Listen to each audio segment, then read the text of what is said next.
Hi, I'm Denise Rolark Barnes, publisher of the Washington Informer in Washington, D.C. What is Word in Black? Well, Word in Black is a groundbreaking collaboration of the nation's leading Black-owned news publishers. Word in Black promises to confront inequities, elevate solutions, and amplify the Black experience by reporting, collecting, and sharing stories about real people in communities across our country.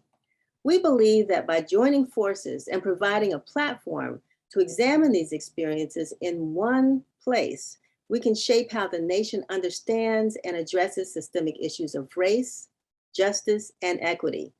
It is through collective understanding that we bring about collective impact.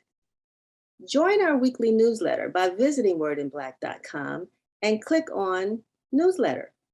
Support Word in Black by becoming a founding member by visiting wordinblack.com and click on the Donate button.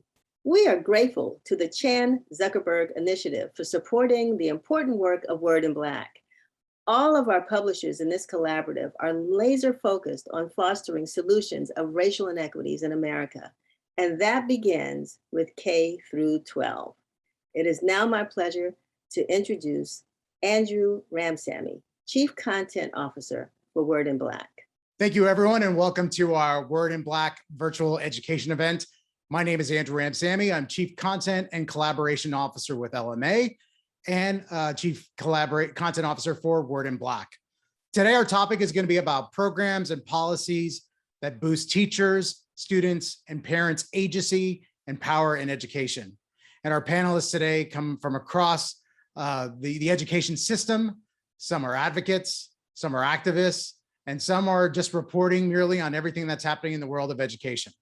So with that, I want to introduce them. First, Maya Martin Cadogan, founder and executive director for PAVE, which is Parents Amplifying Voices in Education. Welcome, Maya. Thank you, Andrew, for having us today. Dr. Latisha Ross. She's an education researcher which conducts research that centers on the student experience and family involvement. She has professional experience and background in doing positive youth development and has interest in understanding the ways in which families and communities contribute to positive development of Black and Latinx youth. Welcome, Dr. Latisha Ross. Thank you so much for having us. And Alexis Taylor joining us again. She's a journalist at the Afro and herself a former teacher. Alexis, welcome. Thank you for having us, Andrew. So Alexis, the last time when we spoke to you, the school year was just starting there in the Baltimore area. Can you tell us what you've been hearing from parents, teachers, and students? So what I've been hearing from parents is that they're falling into one of two categories. There are the parents who are okay following the protocols. Their children don't have an issue wearing the mask. Their children are back in school. They're in person with their teachers. And so they're happy. This is working for them. They're back in the actual classroom, hands-on learning, and they know that that works best for their child. So they're going along with it. They're happy with how the staff and the administration have been handling all of the different recommendations from the CDC. And, you know, they're happy to be back in school. But then there's another category that I see parents falling into, and this is the more chaotic category. These are people who did not opt into the virtual learning system for this school year. And unfortunately, there was a deadline. So if you didn't tell city schools here that your child was going to be completely virtual, a lot of parents are finding themselves in a group of people who are now having to either turn to a homeschool collective, turn to a private school because they are past that deadline. There are also parents who are concerned that they haven't heard any finite plan from city schools as to what will happen if there is an outbreak, if they do need to go back into virtual learning for everyone. A lot of parents are saying that they're concerned because it doesn't seem like there's a threshold. It doesn't seem like there is an actual number where, let's say, if there are 10 cases, then A, B, C, and D will go into effect. And so there are concerns around that. I've spoken with teachers in Baltimore County who were concerned with the way that protocols were being followed. They are reporting that some schools are doing self-reporting. And we've seen that a lot through the pandemic. Schools aren't the only ones trusting people to self-report accurately. The dilemma comes in when you're in the school community and people, it's not just you, it's your coworkers, it's the students, it's the staff. And unfortunately, a lot of parents are saying that the same pre-pandemic behavior that they saw, which is parents sending their kids to school sick, parents just, I mean, they have to go to work. You know, they can't be at home with a sick child. And so parents are weighing their options right now. If they did not mark that they were going to be in virtual learning, they're now having to make that tough call. And I saw even as late as this week, parents saying, hey, we pulled our child and this is the collective that they start next week as far as homeschools. Black families are coming together and joining these collectives. And Maya, there have been challenges and issues even before the pandemic began. Tell us about PAVE and why you founded this organization and what is it that you do? Yeah, thanks, Andrew. So we work here in Washington, D.C., in our nation's capital, to bring together the voices of parents from across our city that should be a state and create their own identification for what kind of policy issues they want to solve. So our parent leaders are mostly Black and Brown. They live in 6 of the 8 wards of DC. So we focus most east of the river and west of east of Rock Creek Park, which are 2 dividing lines that we have in our city. And our parents have pushed really to make sure that DC schools recovery is centered in what they see as the main issues happening in our schools. Things like mental health supports and trauma-informed training for teachers. We've seen that be an issue even prior to the pandemic. Our parent leaders actually selected that in 2018, but they've been fighting hard for it throughout the pandemic because we know so many of our kids and our families are carrying so much during these times. It's not just about the virus itself, which is certainly really hard on families. We've had a number of Black and Brown families who have lost family members, but it's also the lack of access to food, healthcare, childcare, all of the inequities that we had pre-pandemic, but that have been exacerbated by the past 2 years that we've seen. Our families have also fought for things like OST programs, equitable funding in our schools, because we know that there is not, while funding can be equal oftentimes, needs are different by child and by children. And there are some communities that have the resources to supplement their school funding through PTAs and other organizations. But for many Black and Brown folks, because of barriers of access to wealth, those are not realities that we have. And so we are fighting to make sure that funding in our schools that come through our system is actually equitable. So it's going to the kids that need it most. Our families have also fought really hard for safe passage to school, something that's been really important as schools have reopened. We've seen a rising violence in many of our communities, especially our low-income communities across the country and communities of color, because of a lot of these inequities. And that has always been the case that many Black and Brown kids, especially in our cities and major urban centers, don't have buses to school. And so they're traveling far across the city in order to access different school options. And that's incredibly important in a place like DC, where we have what's called school choice, where parents can choose between DCPS, which is our traditional public school system, and 63 charter networks. But that means oftentimes kids east of the river, where the majority of kids actually are traveling 45 minutes across the city to go to school on our buses, our metro buses and metro trains. And there are real questions about young ones and even middle schoolers and teenagers traveling by themselves many times and trying to access the right school option for them. And so safe passage is another really critical and important piece. Sadly and unfortunately, yesterday, even on National Walk to School Day, we had 2 children in Ward 8, we had 2 children in Ward 8 who were hit by a car crossing their crosswalk because we don't have enough speed bumps and intersections with traffic lights in many of our communities of color. And that shouldn't be the reality for any of our kids. So our parents have been fighting to make sure that the system, not individual schools, but the system as a network of schools, both traditional and charter, are making sure that we're taking care of all of our kids, and that the way our policies look from the top level are set up for success for each school leader to be able to help and support their families, and for families to be able to be active and engaged in that work for their children. And so that's a lot of the work that PAVE parent leaders have been fighting for the past 5 years. And so we're really proud of the work that they've been able to accomplish, but we also know that they have so much more left to do because there are so many deep inequities that are not just created by this pandemic, but that are certainly blown open by it, and that are generational. and set up even in the geography of our city and the way in which, as happens in so many communities across America, lines are divided not just by race, but by literally where we put people in communities and how we force people out of communities for generations. And so that's a lot of what our paid parent leaders are fighting for through our schools. And Dr. Ross, I mean, people talk about education, but a lot of times it sounds like that they're talking about it and that they're complaining and that all of those complaints are just anecdotal. That's not what's really going on.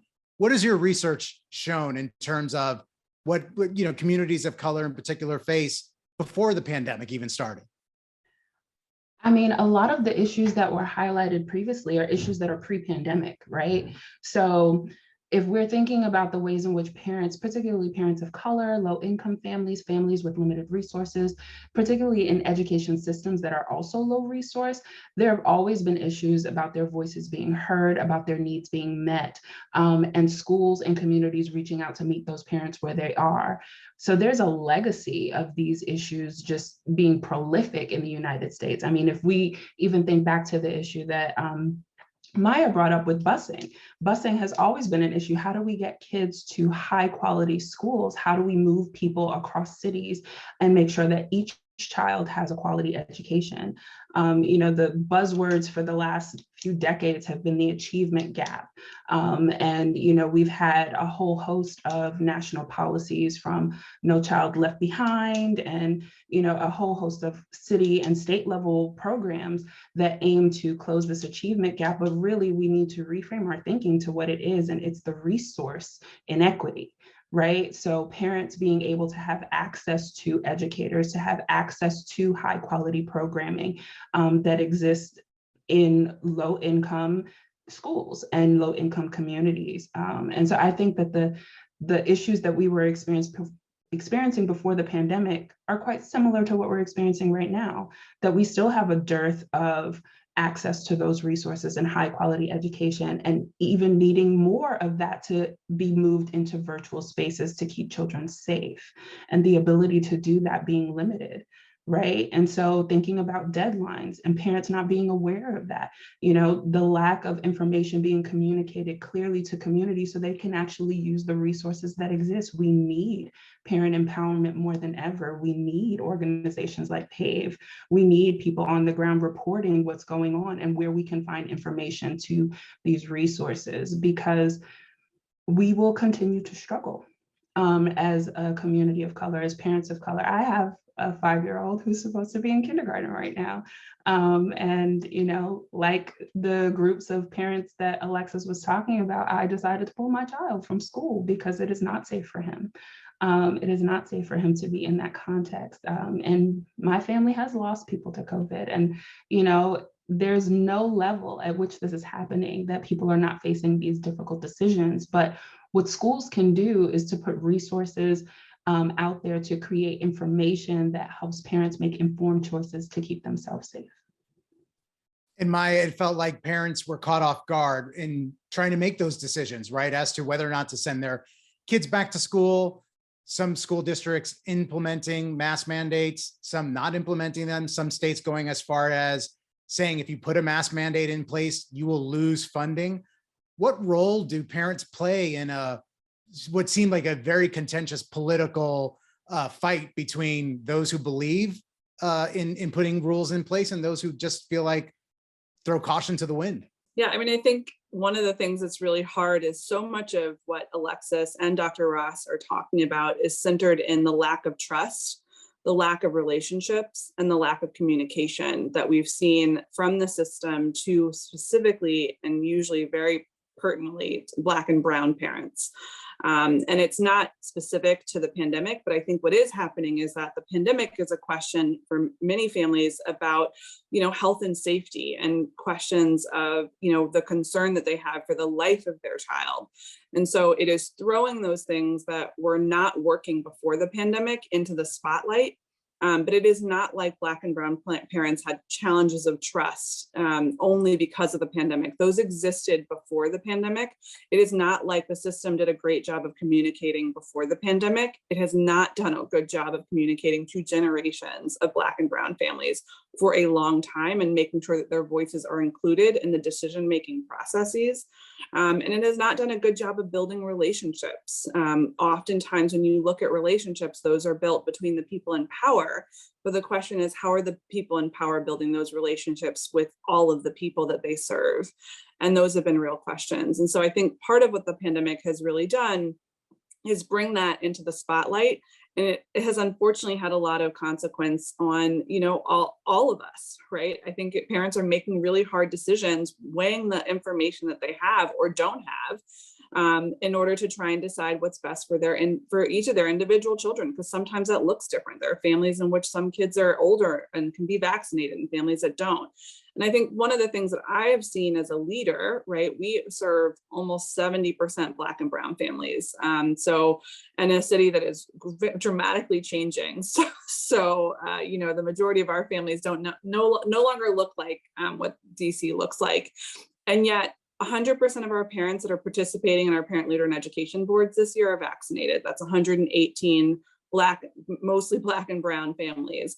All of our parents bring their kids. We've been doing in-person meetings masked up, socially distanced. They bring their kids for childcare, even when they say they're not comfortable sending them to school. And when we have conversations with them about why, a lot of times it's about the trust that they have in PAVE versus the trust that they don't oftentimes have in some of their schools because of the challenges in the system, and because of the way that the work is done. Like, I've driven myself to help parents get vaccines. The way we set up the whole vaccine structure was very sterile. It was asking people to go to sites, do things on computers, to sign up for, Hunger Games type appointments. It was not with a lot of good information from the people that It was oftentimes people sitting on a screen that you had no relationship to.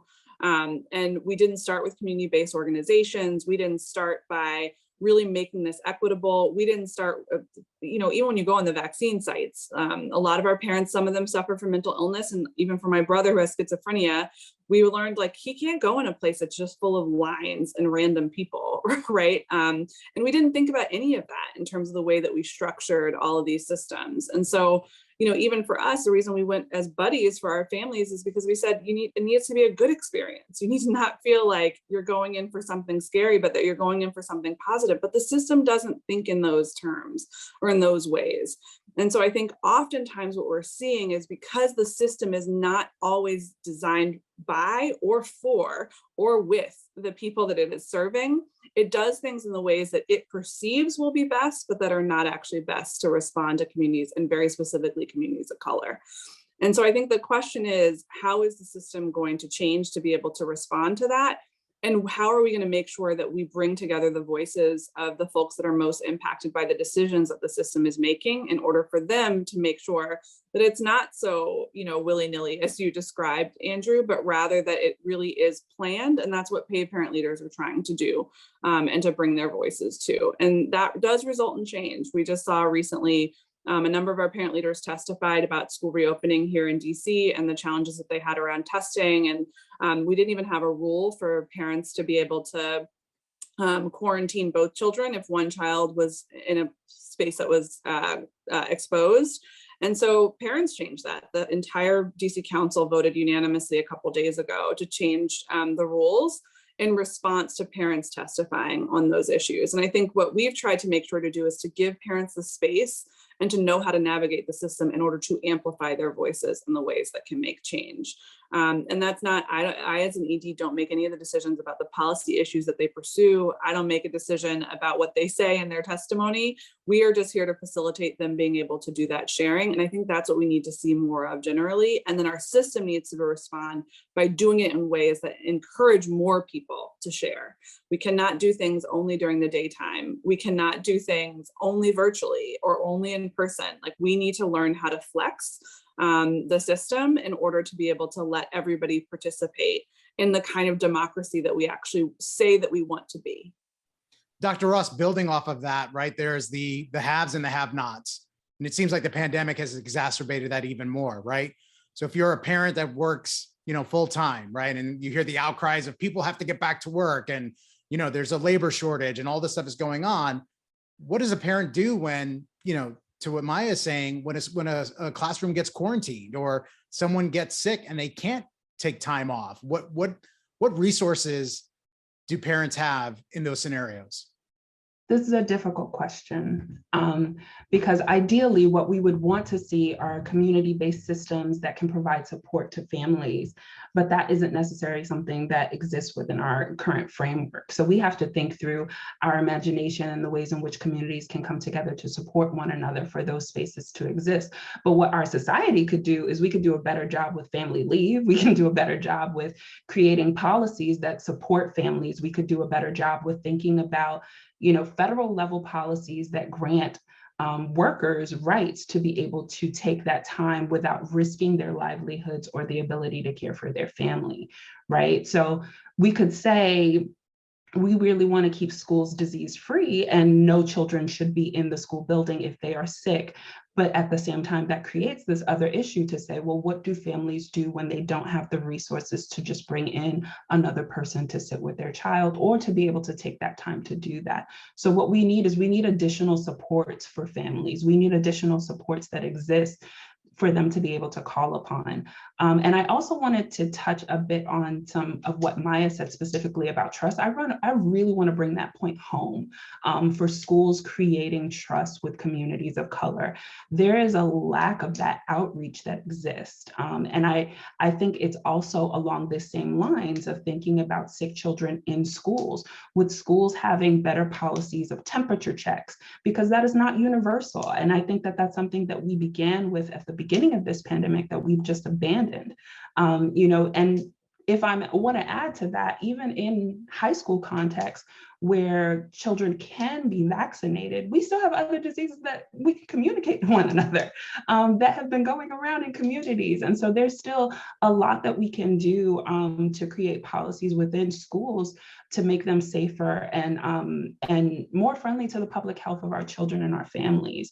And so I think that we could do a lot more to create trust and supports for families broadly to maintain health, and not just, thinking about educational health and thinking about outcomes that are associated with, achievement, but thinking about their social emotional health and their well-being and their mental health. We could do a whole lot more to bridge that trust because there are other communities in which that work is done very well, in which parents are kept informed, in which parent networks exist, in which resources are shared, in which, PTOs have really large budgets and they work hard to be able to maintain that with support from the school and their community.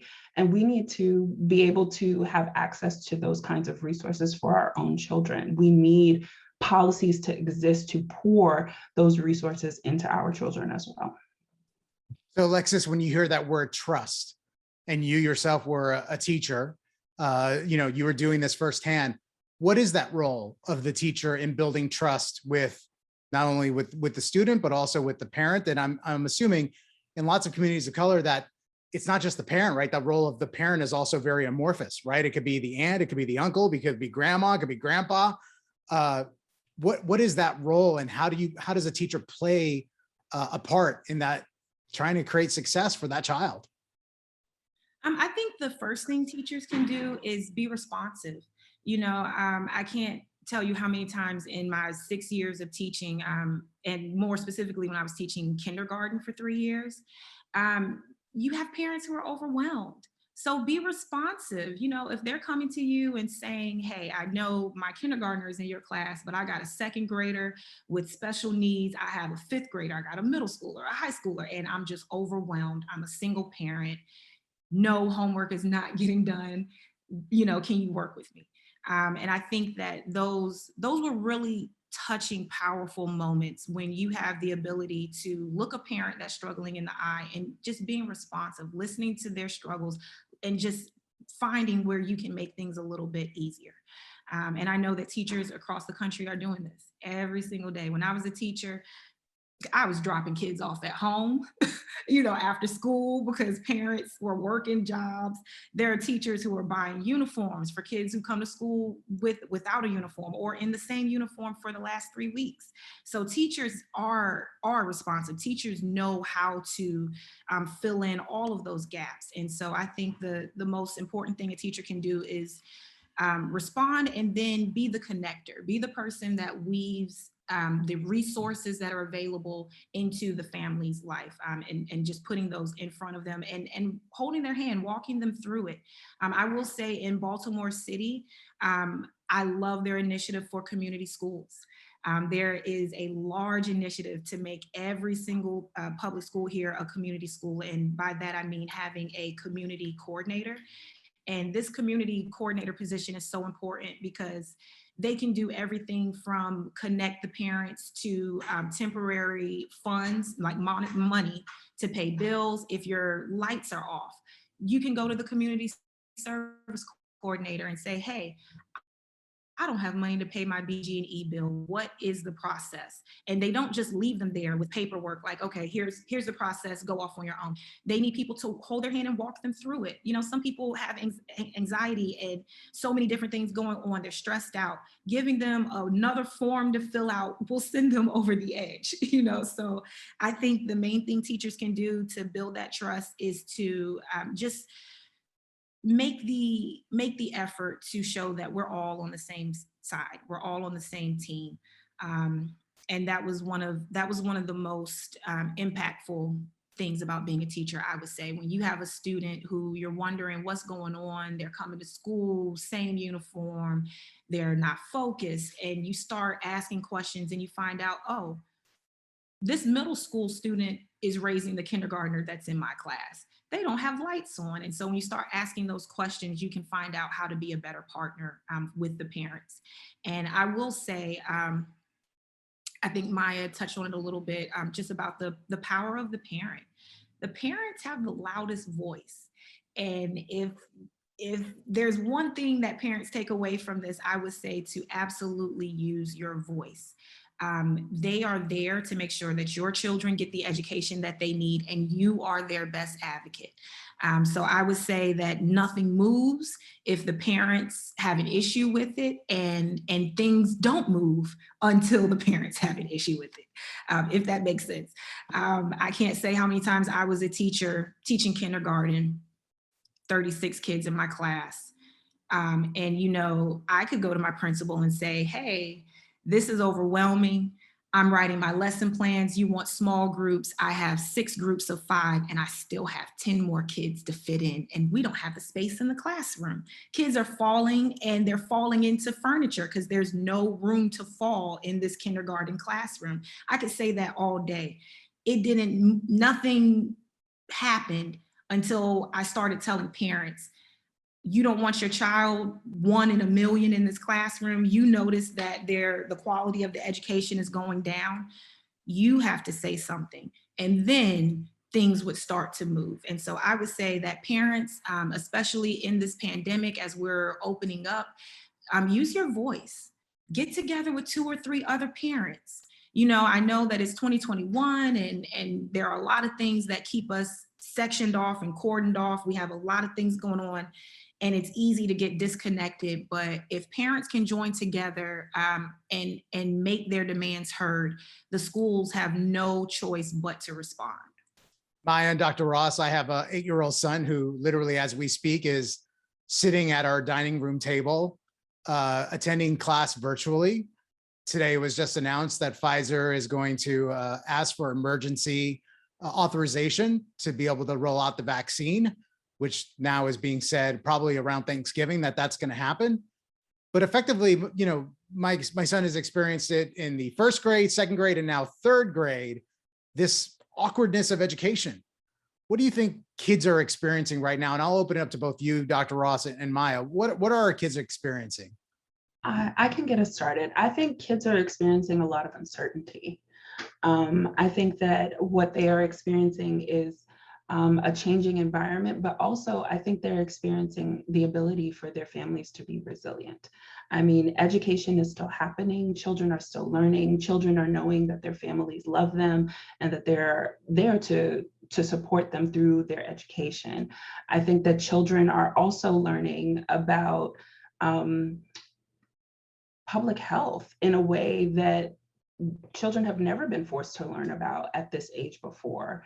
The level of just concern for their own health and well-being, mask wearing, hand washing. There's a whole host of new things that children are learning in terms of just being able to care for themselves and how they care for their families. I remember at the very beginning of the pandemic on social media, there were all of these memes and TikToks about families sanitizing their children as they come home from school, because mom and dad or grandma and grandpa are at risk if you bring something into this house that could hurt them. And so I think that there's also a level of communalism that's becoming quite explicit when previously it had been implicit in some to some degree at the societal level, right? There are things that we know about in our families, like kinfolk and skinfolk, just being and living together and supporting one another, but in a new way to be there for one another, caring about our health in a very transparent way. I think that that is something new, that is a new level of social emotional learning that we are tapping into for our children, learning to be responsible for themselves and one another. I think that's one area of things that children are learning. I also think that they're learning advocacy, but I'm sure that we'll speak more to that soon. Maya? Yeah, so I actually, interestingly, this is informed for me more so than by paid parents, even by my own mother. So my mother in her retirement has been substitute teaching in kindergarten and elementary schools. And this year she started the year as a long-term sub, and our schools really need substitute teachers right now, given everything that's going on with COVID. So at nearly almost 70 years old, she's been going into our buildings to help take care of our kids. And one of the things that she said to me about her kindergarten class that she had been with for the past couple months is, Maya, they have so much more capacity to understand how all of this works than even we do. They are great at mask wearing. They love learning new ways of doing things. And they're really open-minded, which a lot of adults, we aren't always, right? You change our routines and traditions, and it is hard for us to break from them, versus they are like a sponge for learning the world and the people around them in new ways. They have lots of joy, and they really like getting to know their classmates. And for many of them, many of the kids that she was serving were kids who hadn't seen a lot of other kids for a year and a half. And so that had been really hard on them, but they enjoyed being able to see each other. And so part of what she said, even as being a teacher, is that the system and the schools still have so much to work out.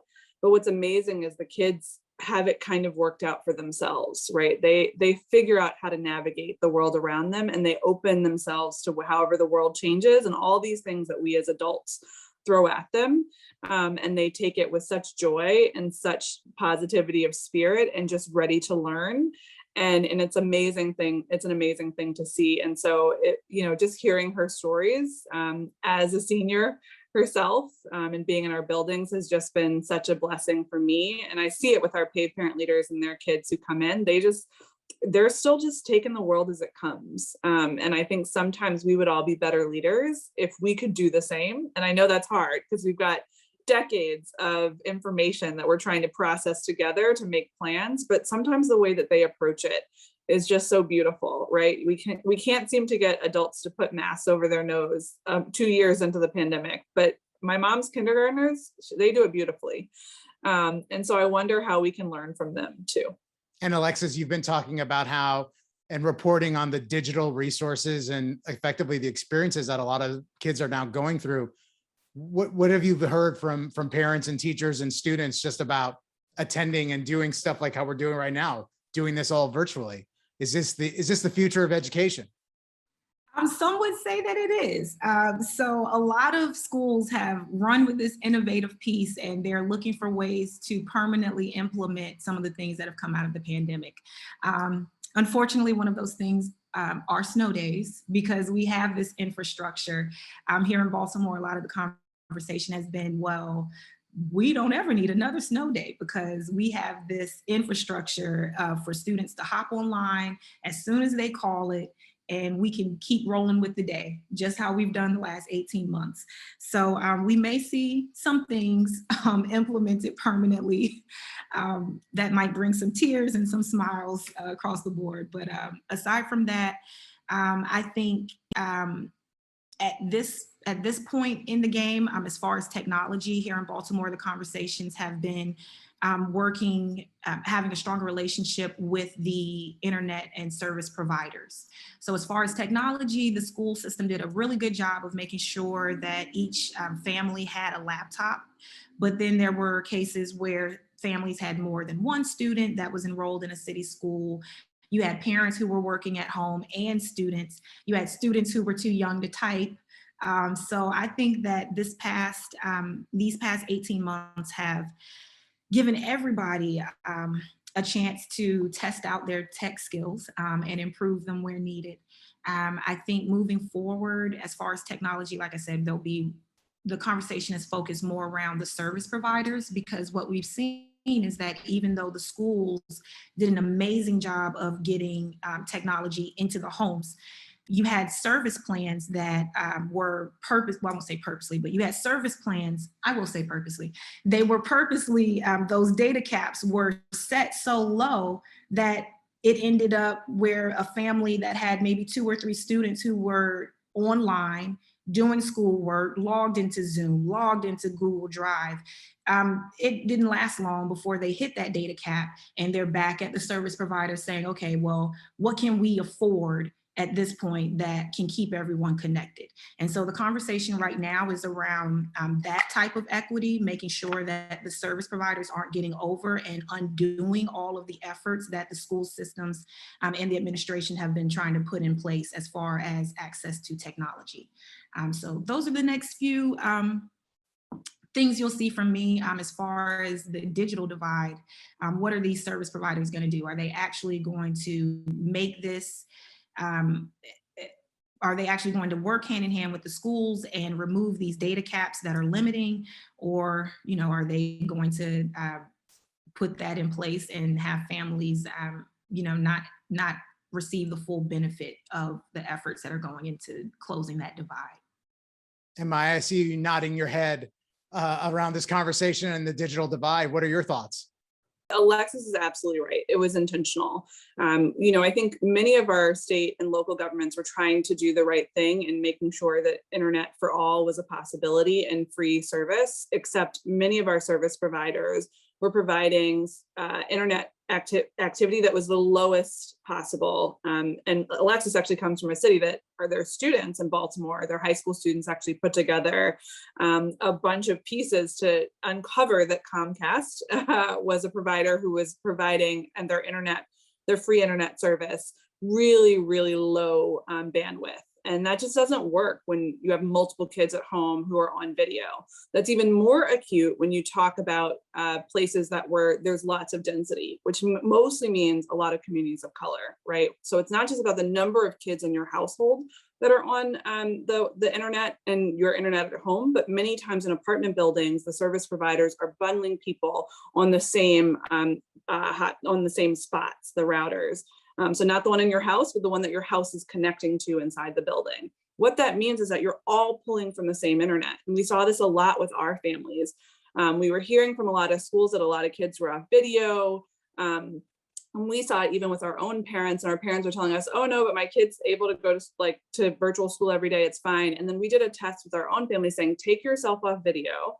And then we're going to do a whole hour where we're on. And our family started saying, but I can't see people, or people are disconnected. And we're like, part of it is that the internet that you're receiving is not at the quality that it needs to be to make sure that people can actually engage in learning. And so that has been something that I think a lot of us have uncovered in the pandemic, especially people in urban centers. A lot of folks in New York City at Industrial Areas Foundation have worked on this in organizing work. I know the students in Baltimore worked on it. It's been something people have pushed in DC.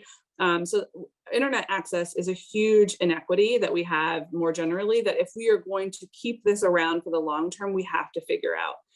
Because I am a person that has the ability to pay Comcast $200 a month to make sure that they provide me with premium service, but many of our families don't have the access to be able to do that. And that is just abhorrent. And so we have to figure out how to create equity in the 21st century around internet. We have to do better as a country at that for families. The second piece is on devices. Many schools and districts did a great job in the pandemic and getting devices to families, but devices require attention, especially when kids are using them for long periods of time. And we didn't really plan for that. And so now you have some devices that parents got in March of 2020, April of 2020, that the buttons are missing. And if you worked on the school side, you already know this. I was an ops person. I took the Chromebooks back and fixed them all the time and made sure that they were plugged in, but not plugged in for too long, the batteries die, et cetera. And like those are things that if you're not being really clear with families about what that looks like and making sure you're bringing them in for maintenance, families don't have the money for that. And so what we're finding too is that a lot of the devices are not working in the same way 2 years in as they were at the beginning of the pandemic. And so we have to think about all of these pieces as we think about keeping a 21st century learning model that does flex for both in-person and virtual, is making sure that it's actually equitable. And we have some real issues in our system that are not set up to do that. And the people that are impacted most acutely by that are Black and Brown families in particular. And so I think we need to do a lot of work around that, and as well around just computer literacy more generally. So many of our Black and Brown parents have not been they're used to using phone devices. They're not always used to using some of the other devices because of the lack of equity that we had before the pandemic, where everyone didn't have devices at home and weren't using them regularly and don't always have jobs that are using them all the time. And so we do need to think about how we're doing all that work in order to make sure that people can engage in this new way that we're living. And I think that's one of the things that's hard, is that oftentimes the families that we hear from the most are the families that have the loudest voices and already know how to navigate the system on their own. And so they're presenting one set of issues when the reality is for other families, it looks totally different. And we found that for our families in particular, they were just so excited that they got internet at home. The number of families we had prior to the pandemic that did not have internet in their houses was large. And so they were like, I got internet, that's great. But then the question is, no, it's not just great enough that we gave you internet, just like it's not just great enough if we give you a car, if it's going to break down all the time. We actually have to give you a good car that's reliable, not your uncle's hoopty that he was able to give you on the side, right? Like we have to do policy making better than that as we're trying to figure out how we solve problems. And Dr. Ross, what about the physical environment? So much of this is now literally this, right? Like where one broadcasts from and where they're at in their house. And how does this visualization now of education either exacerbated inequities or has it made it a level playing field? What are people dealing with that in terms of this visual appearance of learning from home? I don't have explicit data on this, and this isn't exactly what I study. But from my experience talking with people who have multiple children at home, it's a real challenge. It's a real challenge to set up separate learning spaces at home. It's a real challenge for people who have the privilege to work at home, who also have children that are learning at home, and this goes to the issues of the digital divide and the lack of net neutrality and just the lack of standards for what is acceptable levels of internet bandwidth to be offered. I mean, who in the day of all of these video conferencing apps and all of these video conferencing situations would offer internet that cannot in any way keep up with that? I mean, it's abhorrent, it's unacceptable. And so that's just one part of it. But the other part of it is that not everyone is comfortable letting the world into their home, right? So, I mean, it's convenient for those who can make it work for them. But I remember in the early days of the pandemic, there being real conversations with schools that I was working with and school districts where they were like, we need to allow children to leave their cameras off in their homes. If they do not want us to see their homes, that is their right. That's their right to privacy, which also I'm sure you can imagine creates other issues where teachers don't necessarily know if students are engaged and they're not quite sure if they're actually getting the content that they're delivering over the virtual learning space. And so it creates new challenges, but at the same time, it does create a lot of opportunity. And so I think those challenges are the challenges of synchronous learning. So learning that's happening in real time. Where I think the real innovation is happening is where there's asynchronous learning, where there are lessons posted, where children can engage at times that are convenient, at times that not everybody is trying to do it at the same time. If you do have these challenges of having limited internet bandwidth, right? And so I think there are pros and cons to it. It's just a matter of schools to know their families, know who they're serving, build that trust, and create accommodations that make sense. So final question for all of you. We've seen that so much of the past 18 months has become an intersection of education and politics. How do we ensure that communities can really cut through the noise and that their needs are being met without getting caught up in the heat of politics? And maybe I'll toss it to you, Dr. Ross, first for your thoughts. Sure. I have a lot of thoughts about this question. The short answer is that it will be very challenging because you have to become a magician of redirecting. Because there are a lot of, oddly enough, somehow mask wearing and has become a political issue, which is quite interesting. And so I think part of where I would step in is to increase our overall critical thinking skills as a society to really help us to have a better appreciation for science, and hopefully that in the long term, as a long-term solution, because it's not going to happen right away, would help us to be able to just have more respect for what scientists recommend. So hopefully we can get to a place where things like mask wearing and vaccines are not controversial political issues. I also think in terms of getting our needs met, it's more so creating community, right? So creating community that has a voice, creating situations where you can have your voice be heard loud and clear will also help you cut through some of that. So I really enjoyed hearing about some of the work that Maya's doing with PAVE, and just parents having the opportunity to testify to their experiences and inform policy. I think that is another way, the collective, being able to, say very clearly, this is not an isolated incident. This is an issue that is endemic, and providing evidence to that can help us be able to cut through some of that noise of the political rhetoric. So, when we have these research studies that say very clearly, these are the resources that are needed for these outcomes that we want to see, we can have the evidence we need to say, we need more of these resources, please provide them. How do we get them? And organize around that. I think that that's one way that we can do that. Maya? The most important thing, if we're going to be really great leaders in all of our capacities, school leaders, teachers, parent leaders, community members, community-based organizations, is relationships, relationships, relationships. I think so much of what we have lost over the generations has been the understanding that we are all in this together, and that to do the best kind of policy making possible, we have to all perceive of that we are in this with each other.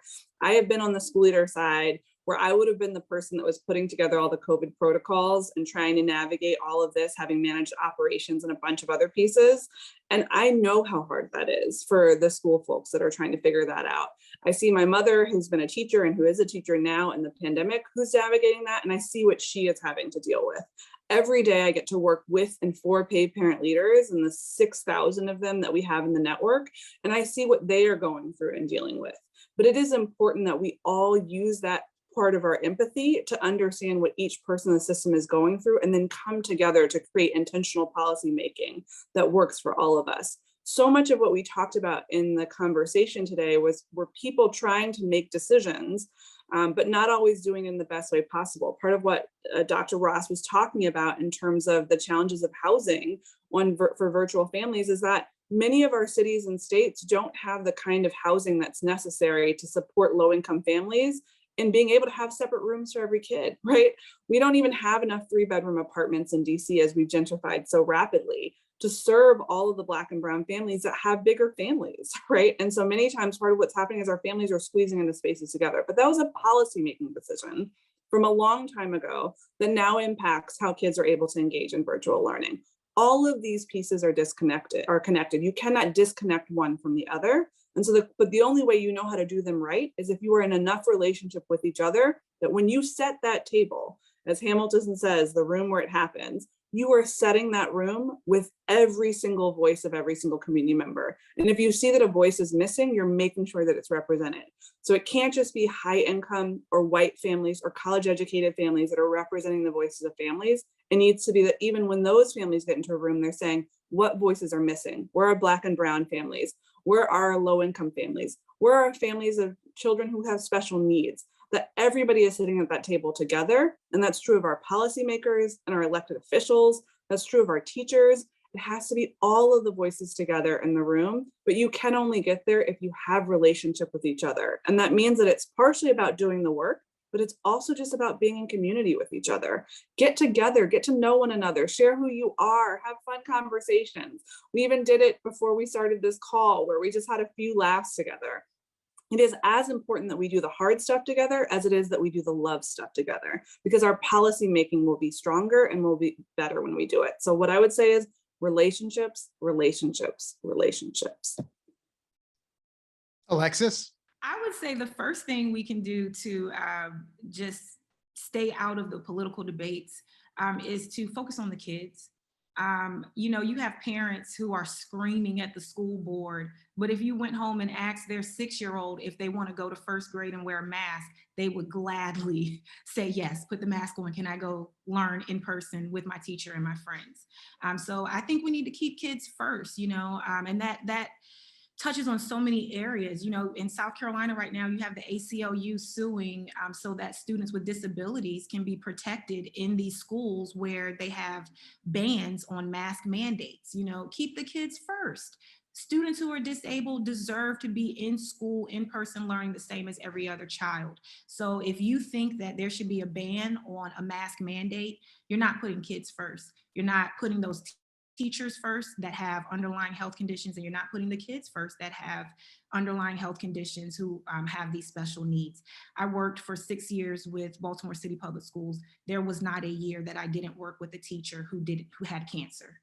Did I say that right? I'll say that again. I worked for 6 years with Baltimore City Public Schools, and there wasn't a year that went by that there wasn't a teacher fighting cancer. So, you know, you have to keep this in mind. When it comes to families of color, you have to keep in mind that more of our students are going home to grandparents and aunts and uncles. The census has already proven that families of color disproportionately have caretakers that are up in age, that are not the parent. They're a guardian that's been appointed. They're an older aunt, older person who is more likely to be at risk with this pandemic. So keep the kids first, and also get off social media. Okay, like go read a journal or something. I don't want to be, I hope that's not coming off rude, but we've already, you know, discovered that Facebook is not here to help you be exposed to real science or the opposite opinion.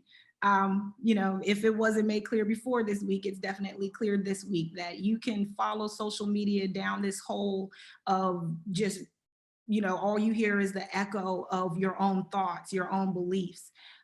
Like Maya said, you know, make that relationship with someone who has a different opinion. Make that relationship with someone who doesn't believe the same as you, and you might find that you have something in common. I can rage against people who don't want to get vaccinated, but if I go talk to someone and find out their reasons, again, it's that trust. They might just be scared. They might have had a negative reaction to another vaccination. So, you know, keep that in mind, that you need to make these relationships. You need to hear the other side. You need to keep the kids first.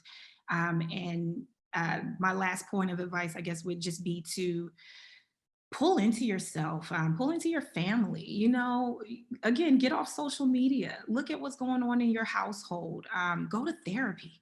You know, some of these people screaming at the school board probably just need to go to therapy. I would agree. I would agree. Well, Alexis, we'll continue to follow your reporting for us on Word in Black. Maya, if there's a parent, student, or teacher out there who wants to learn more about PAVE, where should they go? They can go to www.dcpave.org, and we'll be happy to connect them with an organizer and connect with them in this work to make sure that we're taking care of all of our kids and all of our families. Thank you for joining us, Maya. And Dr. Latisha Ross, if people want to follow your work and what you're doing, where should they go? They can follow me at LRossPhD on Twitter. And you can also search me on Google Scholar for any recent research publications. Well, I want to thank our panelists today, Dr. Latisha Ross, Maya Martin. I'm going to screw up your last name again. I did it again. It's totally fine. Cadogan. And Alexis Taylor from the Afro. Denise, back to you. Thanks, Andrew. I want to thank everyone who did join us today, all of our viewers, but especially our participants, Maya Martin Cadogan, Dr. Latisha Ross, Alexis Taylor, and of course, Andrew Ramsammy. Look for Word in Black events by signing up for our newsletter. You can visit wordinblack.com and click on newsletter. And you can support Word in Black by becoming a founding member by visiting wordinblack.com and click on the donate button. We are grateful to the Chan Zuckerberg Initiative for supporting the important work of Word in Black. And all of our publishers in this collaborative are laser focused on fostering solutions to racial inequities in America. And that begins with K through 12. Again, thank you for joining us.